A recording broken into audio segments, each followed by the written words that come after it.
What's up, guys? This is the Ventura County Real Estate Show. In this episode, I'm going to give you the top 5 reasons why you should consider investing out of state. Stick around.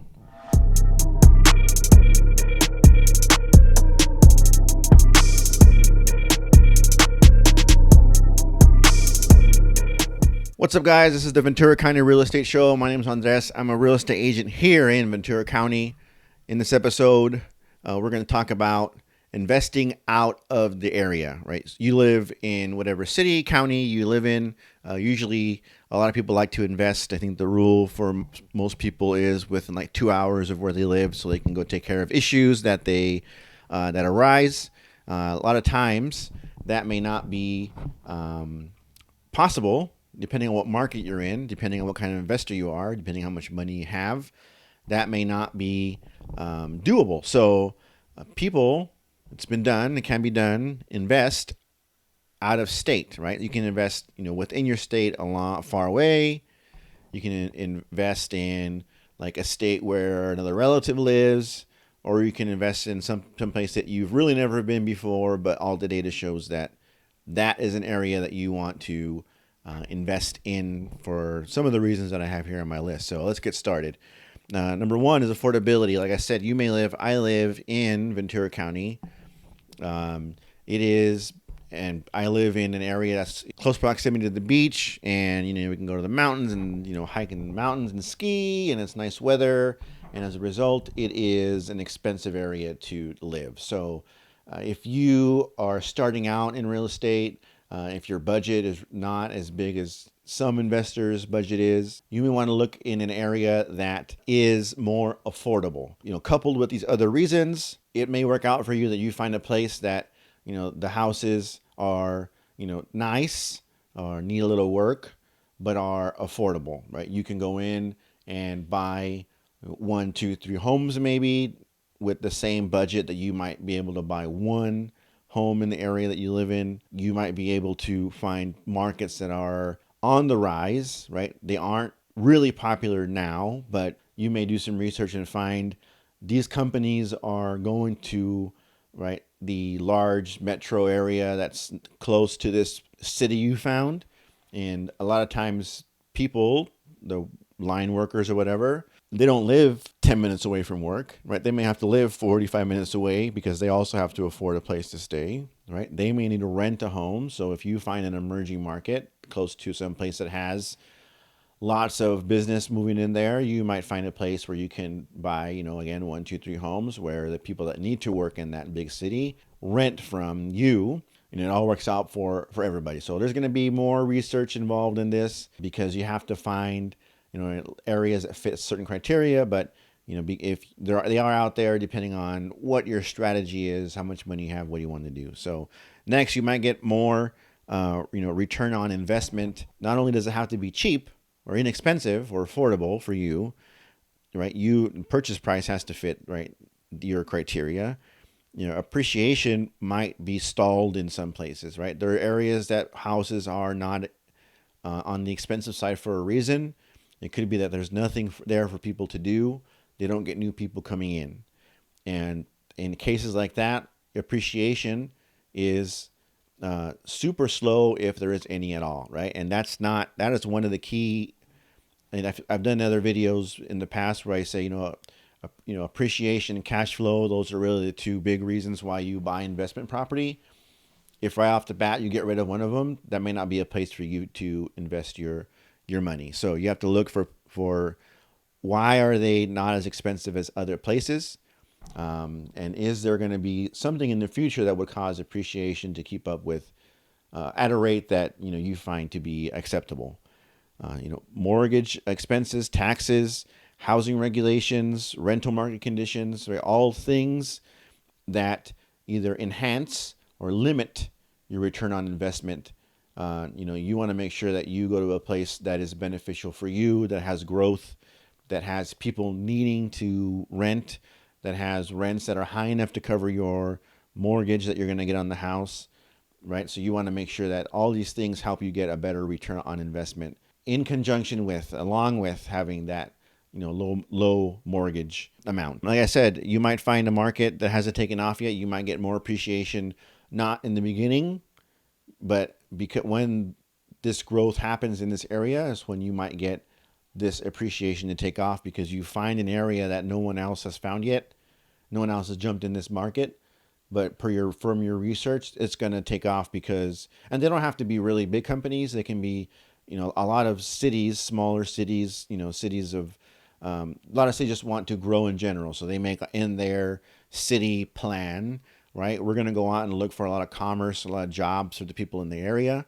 And they may have not super famous, not the Amazons or the Walmarts come in there, but they may have, two or three places to employ lots of people that they're going to bring in, and these people need places to stay. So you may find a place where they're planning to, increase their bottom line in the city in general, and that's really a good sign for wanting to go in and find a place that is an emerging market. Diversification. You might you might buy 5 houses in one area and then 10 houses in that same area, and then all of a sudden something happens to that area, right? And this is really all. I mean, I may say the employers in the area, and that's really whose money you're putting in your pocket, right? The jobs that employ the people, then those people pay you. So there's no place for those people to work, then there's no money to put in your pocket, right? So if you have an area where you have lots of homes, and the major employer in that area decides to fold, then those people no longer have money to pay you rent, right? So if you have, 5 houses here, 5 houses in another city that's not close to it so if you diversify your locations of investing, the likelihood of you losing all of your homes at the same time is very low, because not all the companies are going to go in there at the same time. So diversification is very important. And you might find it, so there are states, you can look this up. You might find a state that has investor-friendly laws. You could look it up online. It's because of the internet and all these other websites that collect information. This is out there. You might want to find a state that benefits you from their laws as an investor. It's out there. You can look it up. So that is important. You don't want to fall into a situation where you invest out of state. The tenant does not want to leave, but it is not an investor-friendly state, right? So the government in that area is going to side with the person who is not paying you rent, right? If you would have done your research at the beginning, you would have found a state that was investor friendly. So you want to take care of that in your due diligence when you start your research. And there may be some bad things that happen too. You want to make sure you know all the bad things that can happen if you invest out of state. Pretty much the same reasons that you have problems in your state. They're just further away, and you want to really consider what you're going to do when these things happen. Right? You might have an inaccurate calculation of numbers. Your research. You have to research and learn the area. So you may find the wrong data online. You may look at the wrong sheet online where you get all this information, right? You want to make sure that the information you gather when you start looking for homes out of state is accurate and up to date. If you have to call the city or county to get this information, don't hesitate on doing that.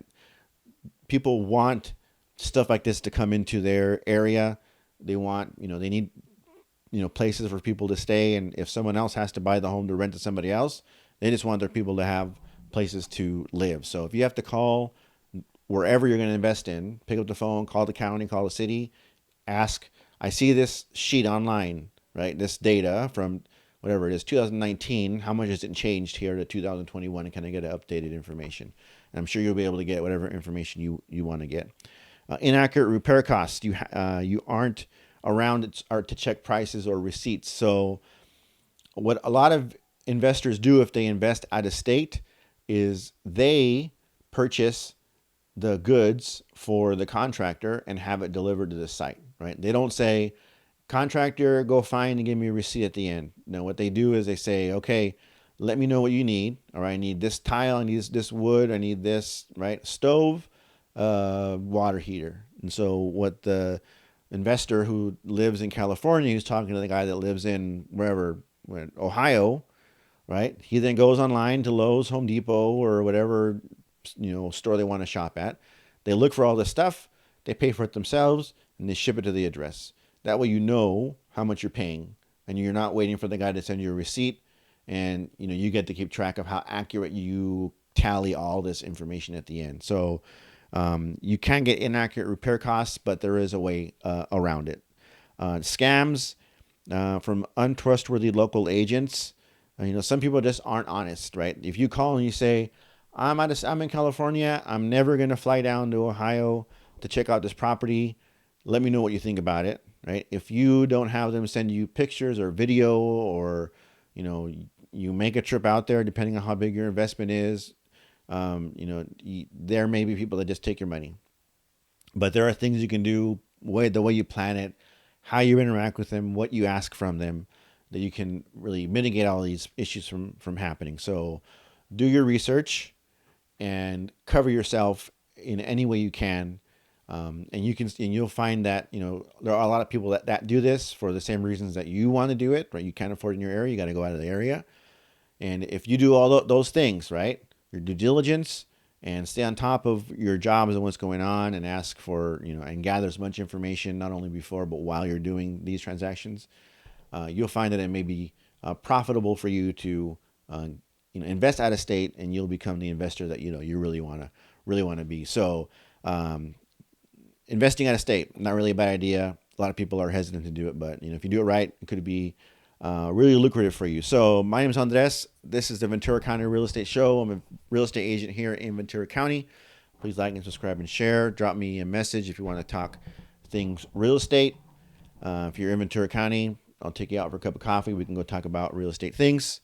Thanks a lot, and I'll talk to you guys next time.